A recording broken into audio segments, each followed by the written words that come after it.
Hey, what it do, y'all? It's your boy E2 Blue coming back at you again. It is game day. It's game day.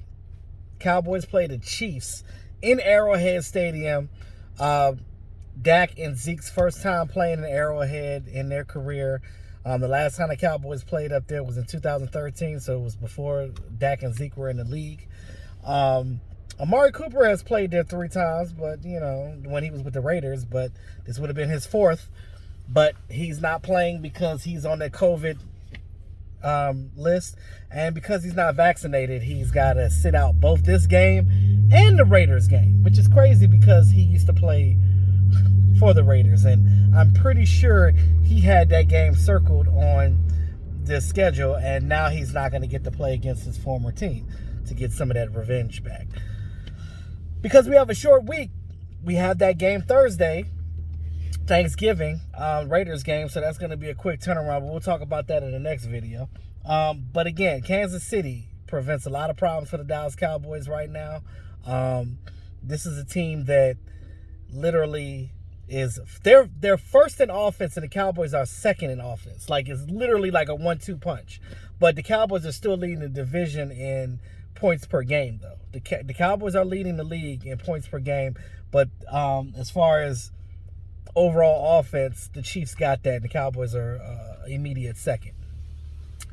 But the Chiefs are 30th in defense, though, and the Cowboys are number 9. So, and that's without DeMarcus Lawrence, Randy Gregory, Neville Gallimore, stuff like that. So, our team has been playing pretty well. The young, scrappy Micah Parsons has been balling his ass off.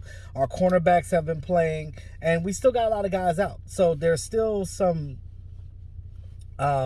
time for these guys to come back. I think you might see D-Law and both him and Randy Gregory probably back for the December 2nd game, which is the Thursday right after Thanksgiving, playing against the New Orleans Saints.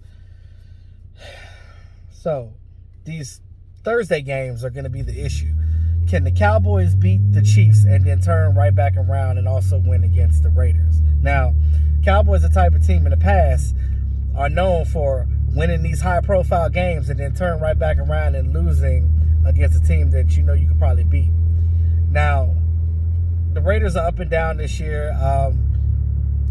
For the last couple of weeks, Carr has been playing out his mind, but we'll get to the Raiders next. Now, you look at Pat Mahomes, former NFL winner, NFL MVP, Super Bowl MVP.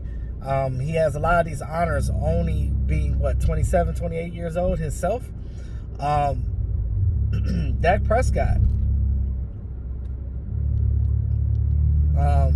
being 28 years old, being able to, now he doesn't have these accolades. We know that Dak only has 1 playoff win on his record, but hopefully this year that changes. Now, going against the Chiefs offense like this, they are very fast. They got Tyreek Hill. They got Mecole Hardman. They got Travis Kelce. They got these guys. And these guys, let me tell you something. These guys are really good. And I'm not taking anything away from Kansas City, but I also think that the firepower that the Cowboys have, their defense is still not going to be able to stop us. I know they got the Honey Badger over there at safety, but, they're not the same on defense as they were when they won the Super Bowl. So I'm looking at the Dallas Cowboys to come out strong. We still got to limit these penalties. Those are keys to the game, and it's going to be the same as when we played against the Tampa Bay Buccaneers.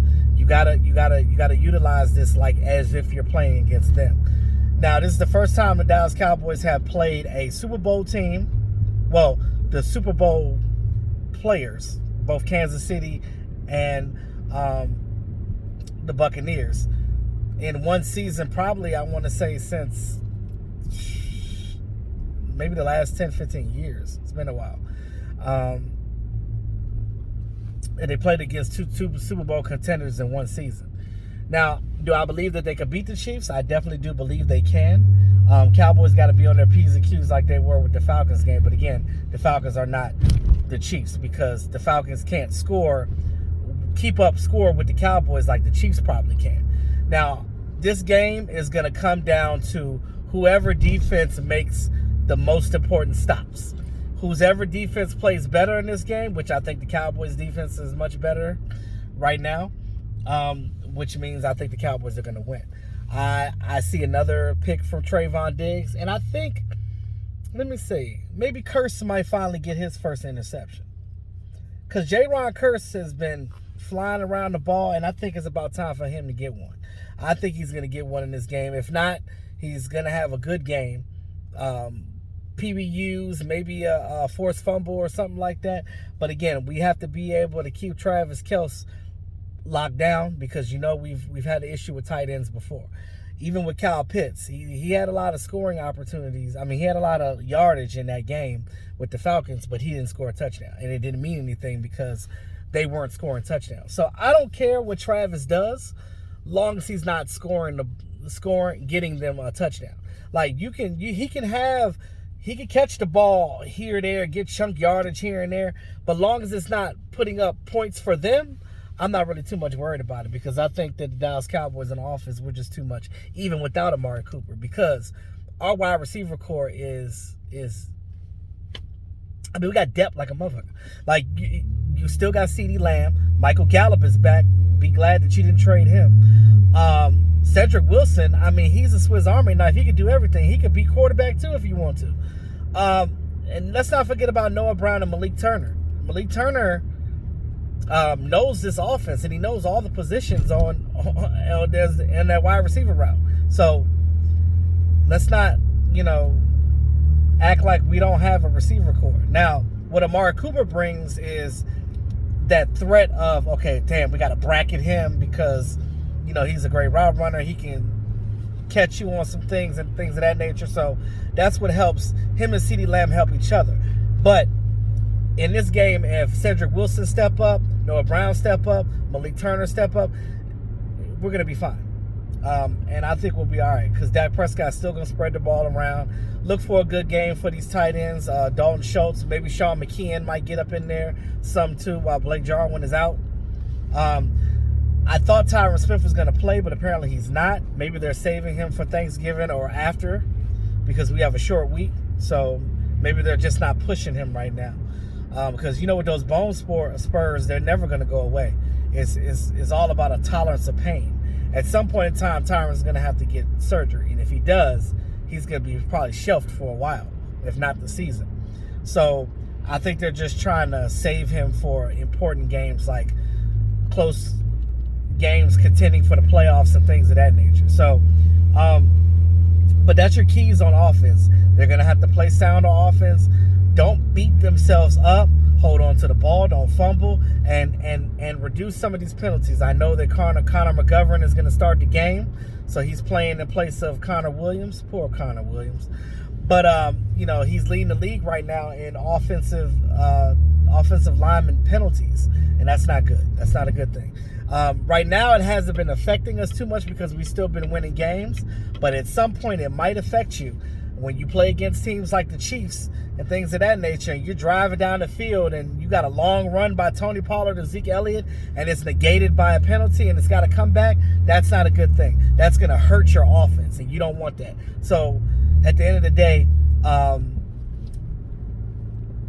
they sat his ass down for a little while. Maybe he'll learn not to get called for penalties. And I know sometimes when these guys get these penalties, it's because they don't want their quarterback to get crushed. And I get it. Sometimes they're warranted, but when you get that many, you just got to learn how to block better. So that's just what that is. And you would think he would know, as long as he's been the starting left guard, which is kind of weird to me, but, it is what it is. If Connor McGovern can't come in there and do it, then, hey, he might get his job back. Who knows? On defense, turnovers.